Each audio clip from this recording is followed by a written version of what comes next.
Hello students, welcome to English grammar tutorial class. আজকের ক্লাসে আমরা ভার্বের একটি খুবই গুরুত্বপূর্ণ চ্যাপ্টার ট্রানজিটিভ আর ইনট্রানজিটিভ ভার্ব সম্পর্কে আমাদের যে কনসেপ্ট সেটা একদম ক্লিয়ার করে নেব। তার আগে বলবো, তোমরা যারা টেন্সের চ্যাপ্টার দেখোনি অবশ্যই টেন্সের চ্যাপ্টারটা দেখবে, তবে তোমরা এই ক্লাসটাকে আরও ভালোভাবে বুঝতে পারবে। তাই আগে তোমরা প্লেলিস্টে গিয়ে টেন্সের চ্যাপ্টারটা ভালোভাবে শিখে নাও। তাহলে তোমরা অনেক সময় দুটো টার্ম শুনবে বা যে কোনো গ্রামার বইতে দেখবে ট্রানজিটিভ ভার্ব আর ইনট্রানজিটিভ ভার্ব। এই ট্রানজিটিভ ভার্ব আর ইনট্রানজিটিভ ভার্ব সম্বন্ধে আমরা যে আমাদের কনসেপ্ট ক্লিয়ার তো করবই, কিন্তু আমাদের কনসেপ্ট ক্লিয়ার করার আগে আমরা কিছু সেন্টেন্স আছে সেগুলো দেখব, তারপরে আমরা স্টেপ বাই স্টেপ কনসেপ্ট একদম ক্লিয়ার করে নেব। চলো দেখা যাক। এদিকে আমরা লিখেছি কি ট্রানজিটিভ ভার্ব, এদিকে ইনট্রানজিটিভ ভার্ব। আগে আমরা সেন্টেন্সগুলো দেখি। হি রিডস ইংলিশ, সে ইংলিশ পড়ে। হি রিডস অ্যাটেন্টিভলি, সে মনোযোগ সহকারে পড়ে। I am writing a letter, আমি একটি চিঠি লিখছি। I am writing very fast, আমি খুব তাড়াতাড়ি লিখছি। Sayan is flying a kite, Sayan একটি ঘুড়ি ওড়াচ্ছে। A kite is flying in the sky, আকাশে একটি ঘুড়ি উড়ছে। The driver stopped the bus, driver বা বাসের চালক বাসটাকে থামিয়েছিল। দ্য বাস স্টপড সাডেনলি, বাসটা হঠাৎ করে থেমে গেছিল। He feels a severe pain in his chest, সে তার বুকে খুব ব্যথা অনুভব করছে। হাউ ডু ইউ ফিল, তুমি কেমন অনুভব করছো। The boy kicks the football, ছেলেটি ফুটবলে লাথি মারে। দ্য বয় কিকস, ছেলেটি লাথি মারে। এইবারে আমরা এই যে সেন্টেন্সগুলো দেখলাম, এইবারে আমাদের কাজ হবে কোনটা ট্রানজিটিভ আর কোনটা ইনট্রানজিটিভ ভার্ব সেটাকে আইডেন্টিফাই করা বা বোঝা। ধরো এখানে হি রিডস ইংলিশ, এখানে তো আমরা ভার্বটা দেখেই বুঝতে পারছি যে এখানে রিডটা ভার্ব আর এখানেও এই রিডসটা ভার্ব, কিন্তু এটা কেন ট্রানজিটিভ আর এটা কেন ইনট্রানজিটিভ। এখানে দেখো আগে ট্রানজিটিভ ভার্বের যে আমাদের ডেফিনিশন সেটা দেখা যাক। Transitive verb always passes it's action to an object. Transitive verb তার অ্যাকশনটাকে অবশ্যই একটা যে কোনো একটা অবজেক্টকে ট্রান্সফার করবে বা পাস ওভার করবে, মানে সেই অবজেক্টে সেই তার ভার্বের অ্যাকশনটা সেই অবজেক্টের ঘাড়ে গিয়ে ফেলবে। ক্লিয়ার? কিন্তু intransitive verb does not pass over it's action to an object, কিন্তু ইনট্রানজিটিভ ভার্বটা তার যে অ্যাকশন সে সেখানেই থামিয়ে দেবে, সে তার কোনো অবজেক্টের কাছে সে সেই অ্যাকশনটাকে ট্রান্সফার করবে না। কিভাবে দেখা যাক। হি রিডস ইংলিশ, সে ইংলিশ পড়ে। এখানে রিডটা একটা ট্রানজিটিভ ভার্ব এবং সে এই অ্যাকশনটা কার ঘাড়ে ফেলছে, অ্যাকশনটা ইংলিশে পাস ওভার করে দিচ্ছে। এখানে ইংলিশটা হচ্ছে একটা অবজেক্ট, কিন্তু এখানে আমাদের মনে হতে পারে হি রিডস অ্যাটেন্টিভলি, অ্যাটেন্টিভলি বা মনোযোগ সহকারে এটা মনে হতে পারে অবজেক্ট, কিন্তু না। হি রিডস অ্যাটেন্টিভলি, সে মনোযোগ সহকারে পড়ে, এটা কোনো অবজেক্ট নয়, কারণ এই রিড যে ভার্ব সে তার অ্যাকশনটা আর কোনো অবজেক্ট এখানে নেই, সে তাই জন্যে এই অ্যাকশনটাকে কোনো তার অবজেক্টের কাছে পাস ওভার বা সেই অবজেক্টকে এই অ্যাকশনটাকে দিতে পারছে না। এইটা হচ্ছে ডেফিনেশন যেটা আমাদের সচরাচর কনফিউজ করে থাকে, কিন্তু আমরা তো এখানে কনফিউশন তৈরি করার জন্য তো আমরা এখানে গ্রামার ক্লাস শিখছি না, আমরা এখানে কনফিউশন ক্লিয়ার করার জন্যে গ্রামার ক্লাস শিখছি। তাহলে দেখো, সব থেকে সহজ উপায় ট্রানজিটিভ আর ইনট্রানজিটিভ ভার্ব চেনার। ধরো এখানে এই সাবজেক্ট আর ভার্বের এরিয়াটাকে আমরা যদি হোয়াট আর হুম দিয়ে প্রশ্ন করব, এই যতটুকু এই সাবজেক্ট আর ভার্বের যে এরিয়া আছে সেটাকে আমরা হোয়াট আর হুম দিয়ে প্রশ্ন করব। যদি আমরা হোয়াট আর হুমের উত্তর পাই তাহলে সেই ভার্বটা ট্রানজিটিভ। যদি আমরা হোয়াট হুম দিয়ে প্রশ্ন করে উত্তর না পাই, অন্য কিছু উত্তর পাই, তাহলে সেই ভার্বটা ইনট্রানজিটিভ। যেমন এখানে প্রশ্ন করো, he reads what, he reads what, সে কি পড়ে, সে ইংলিশ পড়ে। এখানে প্রশ্ন করো, হি রিডস অ্যাটেন্টিভলি, সে মনোযোগ সহকারে পড়ে। হি রিডস হোয়াট, সে কি পড়ে। হি রিডস হুম, সে কাকে পড়ে। আমরা কি হোয়াট আর হুমের অ্যান্সারটা পাচ্ছি বা উত্তরটা পাচ্ছি? এখানে আমরা তার বদলে কি উত্তর পাচ্ছি? হি রিডস হাউ, আমরা হাউ এর উত্তর পাচ্ছি, সে কিভাবে পড়ে। কিন্তু আমাদের ট্রানজিটিভ ভার্ব চেনার ক্ষেত্রে আমরা তো হাউ দিয়ে উত্তর করব না, আমরা কি হোয়াট আর হুম দিয়ে প্রশ্ন করব। যদি আমরা উত্তর পাই তাহলে সেটা ট্রানজিটিভ, যদি হোয়াট আর হুম দিয়ে প্রশ্ন করে আমরা যদি উত্তর না পাই তাহলে সেই ভার্বটা হয়ে যাবে ইনট্রানজিটিভ। এখানে আমরা অ্যাটেন্টিভলিটা যদি নাও লিখি তাও এটা একটি সঠিক সেন্টেন্স, হি রিডস, সে পড়ে। তাহলে এই ভার্বটা কি হয়ে গেল আমাদের? এই ভার্বটা হয়ে গেল আমাদের ইনট্রানজিটিভ ভার্ব, কারণ এরপরে আর কোনো অবজেক্ট নেই। আমরা যতই হোয়াট আর হুম দিয়ে প্রশ্ন করি না কেন আমরা আর কোনো উত্তর পাবো না, বা এই যে ভার্বের অ্যাকশন সেটা কোনো অবজেক্ট পর্যন্ত পৌঁছবে না। কিন্তু এটা যেহেতু ট্রানজিটিভ ভার্ব, এর অ্যাকশনটা ইংলিশ পর্যন্ত পৌঁছাচ্ছে, কিন্তু রিডসের অ্যাকশন আর কোথাও পৌঁছানোর জায়গা নেই। তাহলে তোমরা বুঝতে পারলে ট্রানজিটিভ আর ইনট্রানজিটিভ ভার্ব আমরা কিভাবে আইডেন্টিফাই করব। আমরা ভার্বকে, আমরা সাবজেক্টকে আর ভার্বকে হোয়াট দিয়ে কোয়েশ্চেন করব। তাহলে আমরা যদি হোয়াট আর হুম দিয়ে কোয়েশ্চেন করার পর যদি আমরা অ্যান্সার পাই সেটাই হবে আমাদের অবজেক্ট, আর সেই ভার্বটা হবে আমাদের ট্রানজিটিভ ভার্ব। যদি আমরা হোয়াট হুম দিয়ে কোয়েশ্চেন করে উত্তর না পাই তাহলে সেটা আমাদের হয়ে যাবে ইনট্রানজিটিভ ভার্ব। পরের এক্সাম্পলে আসা যাক, আই অ্যাম রাইটিং, আমি লিখছি। এটাকে আমরা প্রশ্ন করি, আই অ্যাম রাইটিং হোয়াট, আমি কি লিখছি। I am writing a letter, আমি একটি চিঠি লিখছি। তাহলে এখানেও রাইটিংটি একটি ট্রানজিটিভ ভার্ব, কারণ আমরা এখানে হোয়াটের অ্যান্সার পেয়েছি। হোয়াটের অ্যান্সার কি? লেটার। আর অ্যাম অক্সিলারি হিসাবে ব্যবহার হয়েছে প্রেজেন্ট কন্টিনিউয়াস টেন্স তৈরি করার জন্য, যেটা আমরা টেন্সের চ্যাপ্টারে শিখেছি। ওই জন্য আমি বলছি এই চ্যাপ্টারটা শেখার আগে অবশ্যই টেন্সের চ্যাপ্টার শিখতে হবে। এরপরের এটা কেন ইনট্রানজিটিভ? আই অ্যাম রাইটিং, আমি লিখছি, ভেরি ফাস্ট, খুব তাড়াতাড়ি। আই অ্যাম রাইটিং হোয়াট, উত্তর পাচ্ছি। আমি লিখছি কি? আমি লিখছি তাড়াতাড়ি, এটা কি কোনো সেন্টেন্স দাঁড়ালো? হোয়াটের অ্যান্সার পাওয়া গেল। আই অ্যাম রাইটিং হোয়াট, আমি কি লিখছি। আই অ্যাম রাইটিং হুম, আমি কাকে লিখছি। কিন্তু এখানেও আমরা কিসের অ্যান্সার পেলাম? হাউ আই অ্যাম রাইটিং, আমি আবার সেই হাউ, কিভাবে লিখছি, ভেরি ফাস্ট, খুব তাড়াতাড়ি। তাই এখানেও রাইটিংটা হয়ে গেল আমাদের ইনট্রানজিটিভ ভার্ব। এবার তোমাদের মনে প্রশ্ন হতে পারে যে এখানে রিডটা ট্রানজিটিভ তো হলো, আবার সেই রিড আবার এখানে ইনট্রানজিটিভ হয়ে গেল। এখানে রাইটিং ট্রানজিটিভ হলো, এখানে রাইটিং ইনট্রানজিটিভ হয়ে গেল। এখানেই হচ্ছে খেলা। এই কনসেপ্টটাকে একটু বুঝে নাও।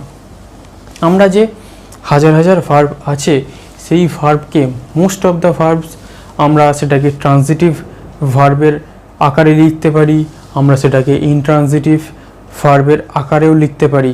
কিন্তু কখন ট্রানজিটিভ হবে সেটা আমরা জেনে নিয়েছি। যদি আমরা সাবজেক্ট আর ভার্বকে হোয়াট হুম দিয়ে প্রশ্ন করি তখন সেটা হবে আমাদের ট্রানজিটিভ ভার্ব, কারণ সে অ্যাকশানটাকে সাবজেক্ট পর্যন্ত নিয়ে যাচ্ছে। কিন্তু যদি আমরা সাবজেক্টকে আর ভার্বকে হোয়াট আর হুম দিয়ে প্রশ্ন করি এবং আমরা কোনো অ্যান্সার না পাই তাহলে আমাদের সেটা হয়ে যাবে ইনট্রানজিটিভ ভার্ব। ভার্ব যাই হোক না কেন, রিডটা ইনট্রানজিটিভও হতে পারে, রিডটা ট্রানজিটিভও হতে পারে। কিন্তু আমরা কেন এটাকে ট্রানজিটিভ হিসাবে ব্যবহার করছি, কেন আমরা এটাকে ইনট্রানজিটিভ হিসাবে ব্যবহার করছি, এটাই হচ্ছে আমাদের কনসেপ্ট। তাই আমরা একটা ভার্বকে সেটাকে ট্রানজিটিভও করতে পারি, সেটাকে ইনট্রানজিটিভও করতে পারি। এই হচ্ছে আমাদের মেন কনসেপ্ট। ক্লিয়ার? তারপরে সেন্টেন্সে আসা যাক, Sayan is flying a kite, Sayan একটি ঘুড়ি ওড়াচ্ছে। আমরা সায়ন ইজ ফ্লাইং এই পর্যন্ত একটা সাবজেক্ট আর ভার্বকে নিয়ে নিলাম। এবারে আমরা কোয়েশ্চেন করি, Sayan is flying what, Sayan কি ওড়াচ্ছে। Sayan is flying a kite, Sayan একটি ঘুড়ি ওড়াচ্ছে। তাহলে এখানে অ্যাকশনটা এই অবজেক্টের ওপরে ট্রান্সফার করে দিল কাইটের ওপরে, তাহলে আমাদের এখানে ফ্লাইংটা হয়ে গেল ট্রানজিটিভ ভার্ব। কিন্তু এখানে আবার ফ্লাইংটাকে আবার ইনট্রানজিটিভ আমরা করব। এ কাইট ইজ ফ্লাইং, একটা ঘুড়ি উঠছে, ইন দ্য স্কাই, আকাশে। যদি আমরা a kite is flying what, একটা ঘুড়ি কি উঠছে, আমরা কি কোয়েশ্চেনের অ্যান্সার পাবো? আমরা কি অ্যান্সার পাবো? এ কাইট ইজ ফ্লাইং হোয়ার, কোথায় উঠছে? আকাশে উঠছে। আমরা কিন্তু হোয়াট বা হুমের অ্যান্সার পেলাম না, আমরা অ্যান্সার কি পেলাম? হোয়ারের। তাই এখানে ফ্লাইংটা হয়ে গেল আমাদের intransitive verb. Clear? The driver stopped the bus, চালক বাসটাকে থামিয়েছিল। তাহলে এখানে আমরা the driver stopped what, driver কি থামিয়েছিল?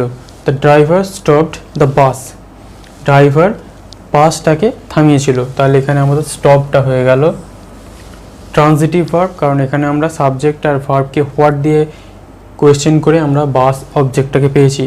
কিন্তু দ্য বাস স্টপড সাডেনলি, বাসটা হঠাৎ থেমে গেছিলো। কিন্তু এখানে যদি আমরা সাবজেক্ট আর ভার্বকে হোয়াট দিয়ে প্রশ্ন করি, তাহলে কি আমরা কোনো উত্তর পাবো?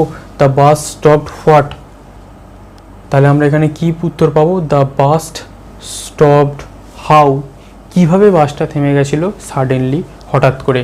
তাহলে এখানে আমাদের স্টপড হয়ে গেল ট্রানজিটিভ, এখানে আমাদের স্টপড হয়ে গেল ইনট্রানজিটিভ। ক্লিয়ার? ঠিক এইগুলোর ক্ষেত্রেও তাই। He feels severe pain in his chest, সে তার বুকে খুব ব্যথা অনুভব করছে, এখানে ফিলসটা হয়ে গেল transitive. How do you feel, তুমি কেমন অনুভব করো, এখানে ফিল হয়ে গেল ইনট্রানজিটিভ। কারণ এখানে আমরা হোয়াট আর হোম দিয়ে প্রশ্ন করে কোনো উত্তর পাবো না, কিন্তু এখানে যদি আমরা হোয়াট দিয়ে ফিলটাকে কোয়েশ্চেন করি, he feels what? A severe pain, সে কি অনুভব করছে? সিভিয়ার পেন, খুব যন্ত্রণা অনুভব করছে। Clear? How do you feel, তুমি কেমন অনুভব করছো? হাউ, এখানেই আমরা হাউ লিখেই দিয়েছি যখন, তখন তো এটাকে আমরা আর ট্রানজিটিভ করতেই পারবো না, এখানে আমাদের ফিল হয়ে যাবে ইনট্রানজিটিভ ভার্ব।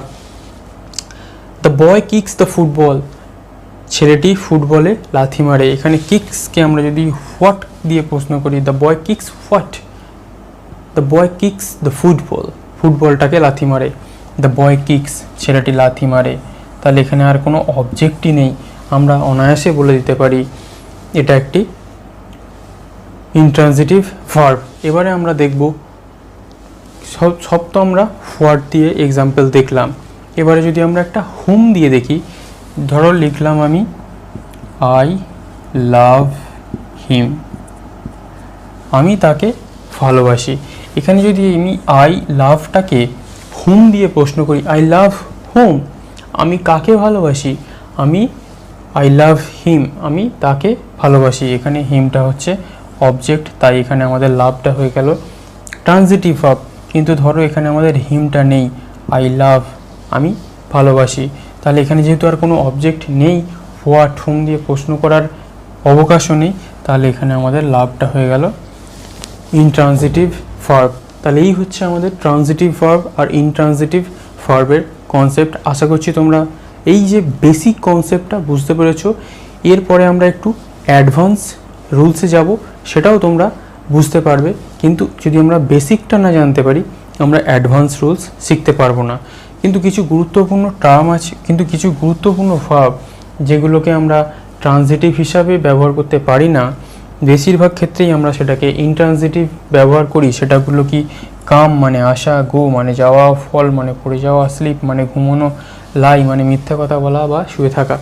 এই যে ভার্বগুলো আছে, এই ভার্বগুলোকে দিয়ে আমরা বেশিরভাগ ক্ষেত্রে যে সেন্টেন্স তৈরি করি, সেগুলোকে আমরা সবসময় ইনট্রানজিটিভ ভার্ব দিয়ে তৈরি করি। তাহলে এই ভার্বগুলোকে অবশ্যই তোমরা মনে রাখবে যে এইগুলোকে আমরা বেশিরভাগ ইনট্রানজিটিভ ভার্ব দিয়েই কোয়েশ্চেন বা সেন্টেন্স লিখে থাকি। তাহলে এই হচ্ছে আমাদের ট্রানজিটিভ আর ইনট্রানজিটিভ ভার্বের বেসিক যে আমাদের কনসেপ্ট। ক্লিয়ার? কোনটাকে ট্রানজিটিভ বলে আর কোনটাকে ইনট্রানজিটিভ বলে। এরপরে আমরা একটু অ্যাডভান্স রুলস জানবো ট্রানজিটিভ আর ইনট্রানজিটিভের, যেটা তোমাদের এই বেসিক রুলসটা সাহায্য করবে অ্যাডভান্স রুলসটাকে খুব ভালোভাবে জানতে। তাহলে এখন আমরা ট্রানজিটিভ আর ইনট্রানজিটিভ ভার্বের একটু ডিটেলে শিখব। এখানে আমরা দেখব ট্রান্সিটিভ ভার্বের একটি ইম্পর্ট্যান্ট রুল সম্বন্ধে। আমরা তো ট্রান্সিটিভ আর ইনট্রান্সিটিভ ভার্ব সম্বন্ধে আমাদের যে বেসিক কনসেপ্ট সেটা ক্লিয়ার করে নিয়েছি। এবারে আমরা ট্রান্সিটিভ ভার্বের একটু ডিটেল বা অ্যাডভান্স কনসেপ্ট ক্লিয়ার করব। এখানে দেখো আমি লিখেছি টু অবজেক্টস। কেন টু অবজেক্টস লিখেছি আগে আমরা সেন্টেন্সগুলো দেখব, তারপরে আমরা বুঝব। দেখো, he gives me a gift, সে আমাকে একটি উপহার দেয়। তারপরটা কি, I asked him a question, আমি তাকে একটি প্রশ্ন জিজ্ঞাসা করেছিলাম। They told me a secret, তারা আমাকে একটি সিক্রেট বা গোপন কিছু বলেছিল। He offered me a cup of tea, সে আমাকে এক কাপ চা অফার করেছিল। The teacher asked him a question, শিক্ষক তাকে একটি কোয়েশ্চেন করেছিল। I teach you a lesson, আমি তোমাকে একটি লেসন পড়াই। তাহলে দেখো এখানে প্রত্যেক কটাই ট্রান্সিটিভ ভার্ব। কেন ট্রান্সিটিভ ভার্ব?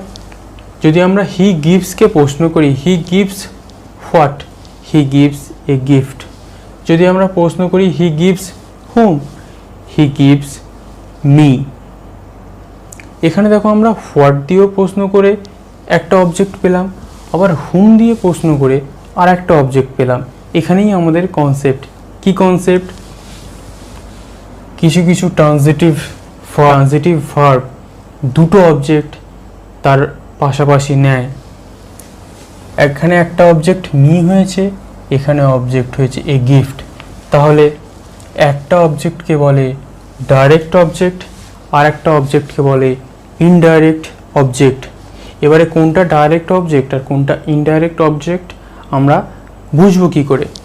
ইনডাইরেক্ট অবজেক্ট সাধারণত কোনো পার্সন বা ব্যক্তিকে বোঝায়, আর ডাইরেক্ট অবজেক্ট সাধারণত কোনো থিংকে বোঝায় বা কোনো বস্তুকে বোঝায়। ওর ডেফিনেশন আছে, কিন্তু ডেফিনেশনটা আমাদের জেনে রাখা দরকার। তাহলে ডেফিনেশনটা কি হবে? Indirect object denotes a person to whom something is done or something is given. Indirect অবজেক্টকে একজন কোনো পার্সন বা ব্যক্তিকে বোঝানো হয় এবং সেই ব্যক্তির উপর কিছু একটা করা হয় বা দেওয়া হয়, এই রকম বোঝায়।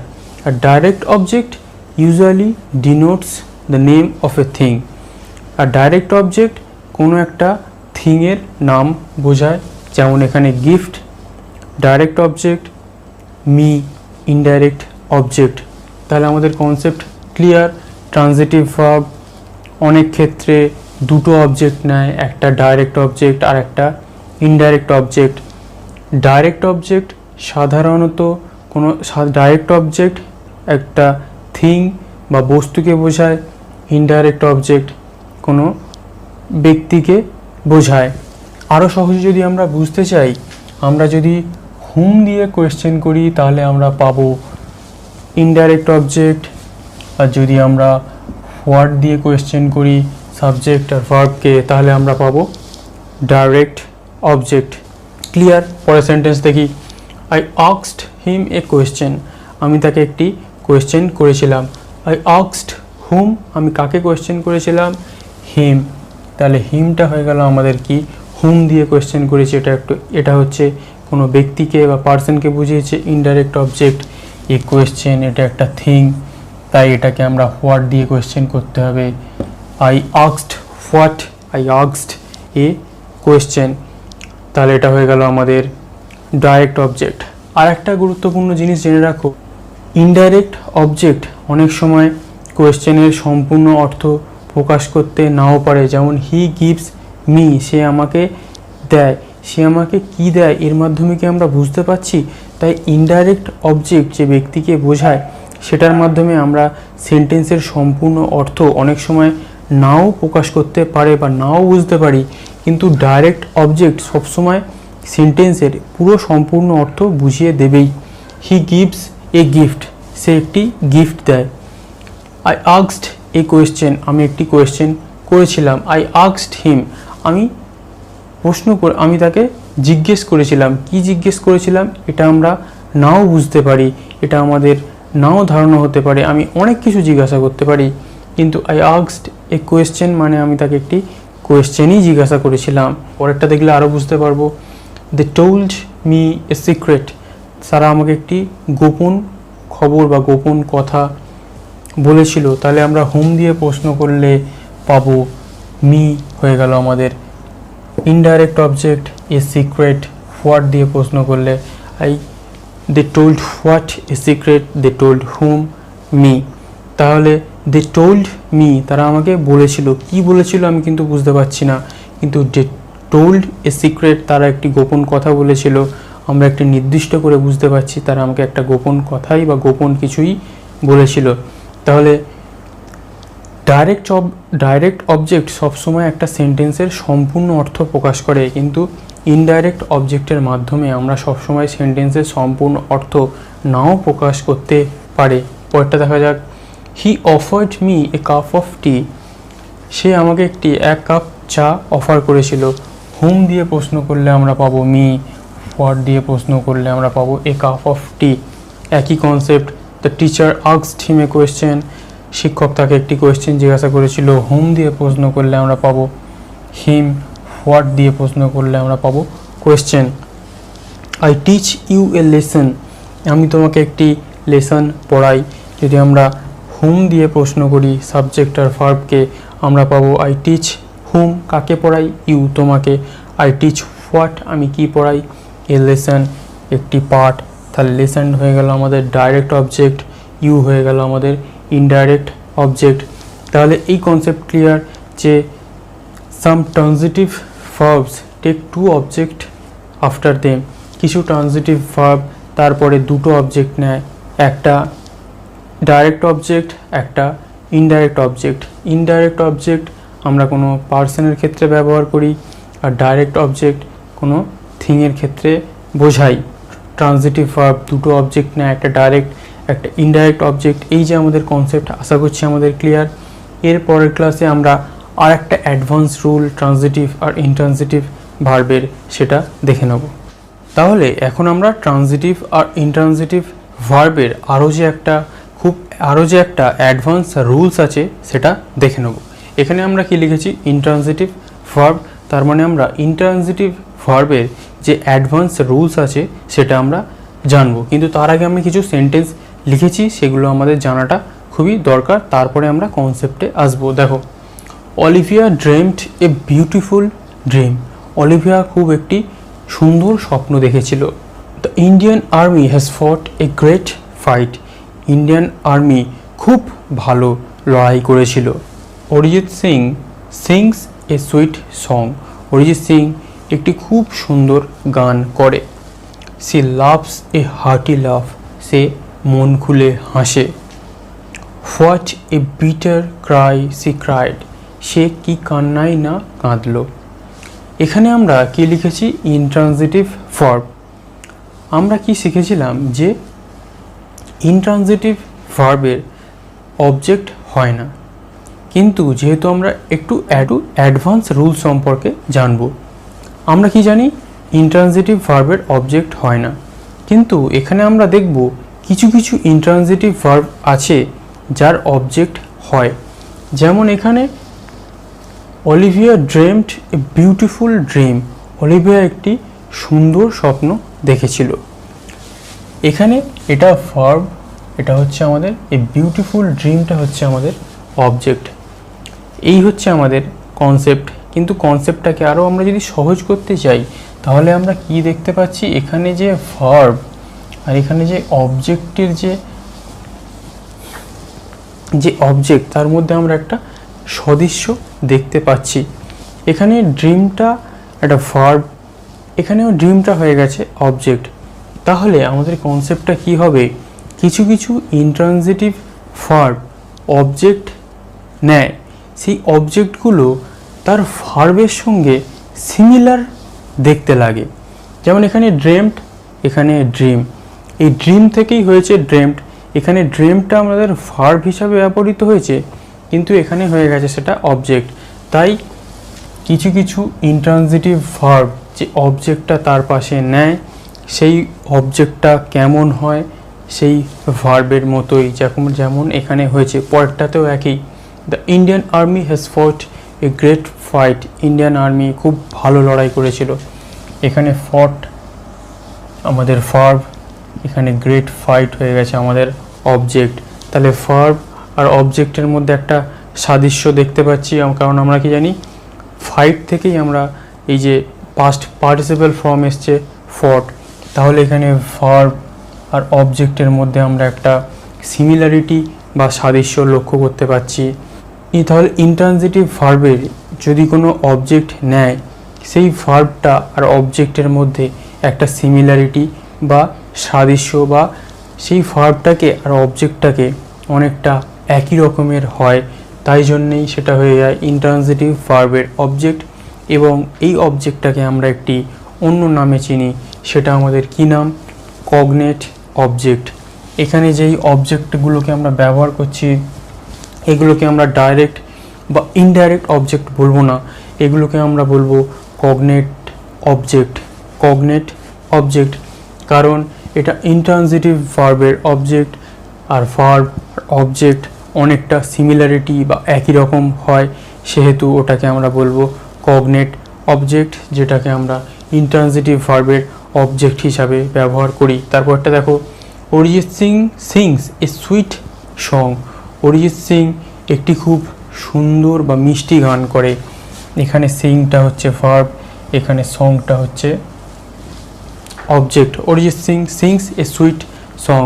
অরিজিৎ সিং একটি খুব মিষ্টি গান করে। তাহলে সিং আর সঙের মধ্যে আমরা একটি সিমিলারিটি বা সাদৃশ্য লক্ষ্য করতে পারছি।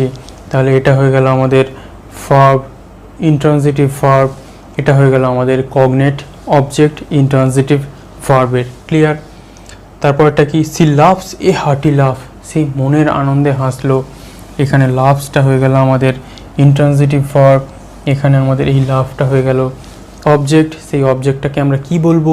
কগনেট অবজেক্ট, কারণ এখানে আমরা ভার্ব আর অবজেক্টের মধ্যে একটা সিমিলারিটি বা ভার্ব আর অবজেক্ট অনেকটা একই রকমের হয়ে যাচ্ছে। তারপরটা কি? What a bitter cry she cried. সে কি কান্নাই না কাঁদলো। এখানে আমাদের ক্রাইড ভার্ব, আর এখানে আমাদের এই ক্রাইটা অবজেক্ট। ভার্ব আর অবজেক্টের মধ্যে আমরা একটা সিমিলারিটি লক্ষ্য করতে পারছি যে ভার্ব আর অবজেক্টটা প্রায় একই রকম, কিন্তু অবজেক্টে ব্যবহার হওয়ার পরে মিনিংটা একটু পাল্টে যায়, কিন্তু পাল্টে গেলেও সেটাকে ভার্বের মতনই দেখতে হয়। তাই এটা ইন্ট্রানজিটিভ ভার্বের অবজেক্ট। এই অবজেক্টটাকে আমরা বলি কগনেট অবজেক্ট গ্রামারের ভাষায়। তাহলে আশা করছি ইন্ট্রানজিটিভ ভার্বের কিভাবে আমরা ইন্ট্রানজিটিভ ভার্বকেও অবজেক্ট হিসাবে ব্যবহার করতে পারবো সেটা এই কনসেপ্টের মাধ্যমে আমরা ক্লিয়ার করে নিয়েছি।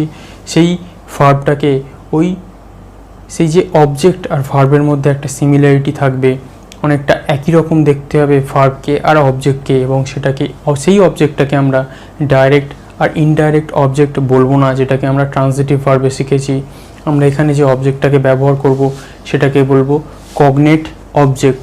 তাহলে আশা করছি আমাদের এই কনসেপ্ট ক্লিয়ার। এই কনসেপ্ট তোমাদেরকে সাহায্য করবে বিভিন্ন রকম নতুন নতুন সেন্টেন্স তৈরি করতে। সাথে সাথে এই কনসেপ্ট শিখে রাখলে কি হবে, তোমরা অনায়াসে যে কোনো সেন্টেন্স তৈরি করতে পারবে। তাই কোনো কিছু ইংলিশ গ্রামারে লেখার আগে বা বলার আগে আমাদের গ্রামারের বেসিক যে ছোটো ছোটো রুলসগুলো আছে সেগুলো যদি আমরা আয়ত্ত করতে পারি, তাহলে আমরা ইংলিশে আমাদের দখল আরও দৃঢ় হবে, আরও শক্ত হবে।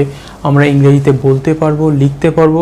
আমরা যারা ইংরেজি তোমরা জানো না, তারাও তোমরা এই কনসেপ্ট শেখার পর অন্য একজনকে শেখাতে পারবে যে কিভাবে ট্রান্সিটিভ আর ইনট্রান্সিটিভ ভার্ব ফাংশন করে। তাহলে এর সাথে সাথে আমাদের ট্রান্সিটিভ আর ইনট্রান্সিটিভ ভার্বের যে চ্যাপ্টার সেটা complete.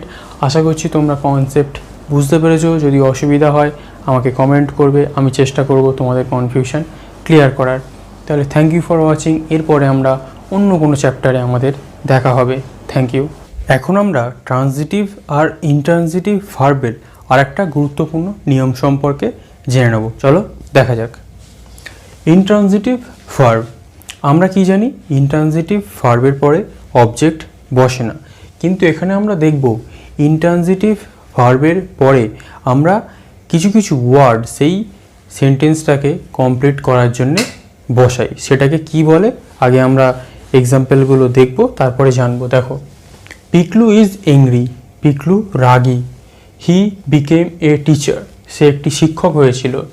The boy seems tired, ছেলেটি মনে হয় ক্লান্ত। দ্য ফ্লাওয়ার্স স্মেল সুইট, ফুলগুলি থেকে খুব সুন্দর সেন্ট বের হয়। ম্যাঙ্গো টেস্ট সুইট, ম্যাঙ্গো খেতে মিষ্টি। সি লুকস বিউটিফুল, তাকে দেখতে সুন্দর। এখানে দেখো প্রত্যেকটা ভার্বই কিন্তু ইন্ট্রানজিটিভ ভার্ব। এর পরে যে ভার্বের পরে যে ওয়ার্ডগুলো ব্যবহার হয়েছে এগুলোকে কিন্তু আমরা অবজেক্ট হিসাবে বলবো না, কি বলবো, এটাকে আমরা বলবো কমপ্লিমেন্ট। কার কমপ্লিমেন্ট? সাবজেক্টিভ কমপ্লিমেন্ট, সাবজেক্টের কমপ্লিমেন্ট। এই যে ওয়ার্ডগুলো বসেছে ইন্ট্রানজিটিভ ভার্বের পরে প্রত্যেকটাই সাবজেক্টের একটা এক্সটেন্ডেড ফর্ম। কেন এক্সটেন্ডেড ফর্ম? কারণ এখানে সাবজেক্ট সম্বন্ধেই কিছু বলা হয়েছে এই ওয়ার্ডটাতে, এটা কোনো অবজেক্টের কোনো সম্বন্ধে কিছু বলা হয়নি। এখানে যেটা বলা হয়েছে সেটা সাবজেক্টের সম্বন্ধেই বলা হয়েছে, এটা সাবজেক্টকেই বর্ণনা করছে। কেমনভাবে? পিকলু ইজ এংরি, পিকলু হয় রাগী। এখানে রাগীটাকে পিকলু, তাই পিকলুকেই এই ওয়ার্ডটার মাধ্যমে ডেসক্রাইব করা হচ্ছে, তাই এটাকে বলা হয়েছে সাবজেক্টিভ কমপ্লিমেন্ট। তারপরটা দেখো, হি বিকেম এ টিচার, সে একটি টিচার হয়েছিল। সে টিচার হয়েছিল, তাই এখানে সে টিচার হয়েছিল, তাই এখানে সাবজেক্ট সম্বন্ধেই এখানে বর্ণনা করা হয়েছে। টিচারটা আর কেউ নয়, হি। ক্লিয়ার? তারপরটা দেখা যাক, দ্য বয় সিমস টায়ার্ড, ছেলেটিকে ক্লান্ত মনে হয়। তাহলে এখানে ক্লান্ত কাকে মনে হয়? এই বয়টাকেই মনে হয়, এই বয়টাকেই মনে হয় টায়ার্ড, তাই এই বয়টাকেই বর্ণনা করা হয়েছে এই টায়ার্ড ওয়ার্ডটার মাধ্যমে সেন্টেন্সটাকে কমপ্লিট বোঝানোর জন্যে। তাই এটা আমাদের ইন্ট্রানজিটিভ ভার্ব। তাহলে ইন্ট্রানজিটিভ ভার্বের পরে আমরা কিছু ওয়ার্ড বসাই সেই সেন্টেন্সটাকে কমপ্লিট করার জন্যে, কিন্তু সেই ওয়ার্ডটাকে আমরা কখনো অবজেক্ট বলবো না, সেটাকে আমরা কি বলবো? সাবজেক্টিভ কমপ্লিমেন্ট, কারণ এটা সাবজেক্ট সম্বন্ধেই এখানে বর্ণনা করেছে। তারপরটা দেখা যাক, ম্যাঙ্গো টেস্ট সুইট, আম খেতে মিষ্টি। এখানে সুইটটাকে ম্যাঙ্গো, তাহলে সাবজেক্টের সম্বন্ধেই সুইটটাকে বলা হয়েছে। তারপরটা কি? সি লুকস বিউটিফুল, তাকে দেখতে সুন্দর। তাহলে কে সুন্দর? সি। তো এই সাবজেক্ট সম্বন্ধেই এই বিউটিফুল ওয়ার্ডটা এই সাবজেক্টটাকেই বর্ণনা করা হয়েছে, তাই এটিও আমাদের ইন্ট্রানজিটিভ ভার্ব। তাহলে ইন্ট্রানজিটিভ ভার্ব অনেক সময় তার সেন্টেন্সটাকে কমপ্লিট করার জন্য কিছু কিছু ওয়ার্ড নেয়, সেই ওয়ার্ডটাকে কি বলে? সাবজেক্টিভ কমপ্লিমেন্ট, যেটা সাবজেক্টকেই বর্ণনা করা হয় ওই ওয়ার্ডটার মাধ্যমে। তাহলে এই কনসেপ্ট ক্লিয়ার। তারপর এই কনসেপ্টে আসা যাক। এই কনসেপ্টে আমরা কি দেখব? ট্রানজিটিভ ভার্বের পরে কিছু অবজেক্ট বসবে, তারপরে একটা ওয়ার্ড বসবে। আগে আমরা সেন্টেন্স দেখি, তারপরে কনসেপ্ট দেখব। People elected him prime minister, জনগণ তাকে প্রধানমন্ত্রী হিসাবে নির্বাচিত করেছিল। The selectors made Virat Kohli captain, নির্বাচকরা বিরাট কোহলিকে ক্যাপ্টেন বানিয়েছিল। উই কনসিডার্ড হিম ট্রাস্টওয়ার্দি, আমরা তাকে বিশ্বাসযোগ্য হিসাবে বিবেচনা করি বা মনে করি। His parents name him Deep, তার পিতামাতা তার কি নাম দেয়? দীপ। এখানে দেখো এই প্রত্যেকটা ভার্বই transitive verb, elected, made, considered, name, প্রত্যেকটা ভার্বই ট্রানজিটিভ ভার্ব। কারণ কি? তারপরে আমরা একটা করে অবজেক্ট পেয়েছি। এখানে বিরাট কোহলি, এখানে হিম, এখানে হিম, এখানে হিম। তাহলে এই অবজেক্টের পরে আরেকটা যে ওয়ার্ড বসিয়েছি সেটাকে আমরা কি বলবো? People elected him prime minister, people তাকে প্রধানমন্ত্রী হিসাবে নির্বাচিত করেছিল। এখানে আমরা যেমন দেখলাম সাবজেক্ট কমপ্লিমেন্ট বা সাবজেক্টিভ কমপ্লিমেন্ট, কারণ এখানে সাবজেক্ট সম্বন্ধেই এই ওয়ার্ডটা বলছে। আর এখানে আমরা কি জানি? হিমটা অবজেক্ট, আর হিমের পাশে এই যেটা বসেছে প্রাইম মিনিস্টার, এটা এই হিম সম্বন্ধেই বলে দিচ্ছে। তাহলে এটাকে আমরা কি বলবো? অবজেক্টিভ কমপ্লিমেন্ট, কারণ এটা অবজেক্টের সম্বন্ধেই এই প্রাইম মিনিস্টার বলছে, প্রাইম মিনিস্টারটা ওয়ার্ডটা বলে দিচ্ছে। তাহলে এই হিমটা কাকে কোয়ালিফাই করছে? হিমটা অবশ্যই এই প্রাইম মিনিস্টার ওয়ার্ডটাকে কোয়ালিফাই করছে। তারপরটা দেখা যাক, the selectors made Virat Kohli captain, নির্বাচকরা বিরাট কোহলিকে ক্যাপ্টেন তৈরি করেছিল। তাহলে এই বিরাট কোহলিটা আমরা কি জানি? অবজেক্ট। এই বিরাট কোহলিটাকেই কি কে কোন ওয়ার্ডটা বোঝাচ্ছে? ক্যাপ্টেন। তাহলে বিরাট কোহলি যা, ক্যাপ্টেনও তাই। যেহেতু বিরাট কোহলিটা একটা অবজেক্ট, এবং এই অবজেক্টকেই ক্যাপ্টেন ওয়ার্ডটা এই অবজেক্টকেই বুঝিয়েছে বা বর্ণনা করেছে, তাই এটাকে আমরা কি বলবো, ক্যাপ্টেনটাকে অবজেক্টিভ কমপ্লিমেন্ট। ক্লিয়ার? তারপরটা কি, উই কনসিডার্ড হিম ট্রাস্টওয়ার্দি, আমরা তাকে বিশ্বাসযোগ্য বলে মনে করি। তাহলে এই হিমটা অবজেক্ট, এই হিমটাই বুঝিয়েছে কাকে, এই ট্রাস্টওয়ার্দিকে, যে হিম সেই ট্রাস্টওয়ার্দি, সেই বিশ্বাসযোগ্য। তাহলে এটা হয়ে গেল আমাদের objective complement. His parents name him Deep, তার পিতামাতা তার নাম দিয়েছিল দীপ। তাহলে যে হিম সেই দ্বীপ, তাহলে হিমটা যেহেতু আমাদের অবজেক্ট আর দ্বীপটা সেই অবজেক্টকেই বর্ণনা করছে বা বুঝিয়েছে, তাহলে দ্বীপ হয়ে গেল আমাদের অবজেক্টিভ কমপ্লিমেন্ট। এই অবজেক্টিভ কমপ্লিমেন্টকে আমরা আর একটা নামে চিনি, সেটা হচ্ছে কি ফ্যাক্টিভ অবজেক্ট।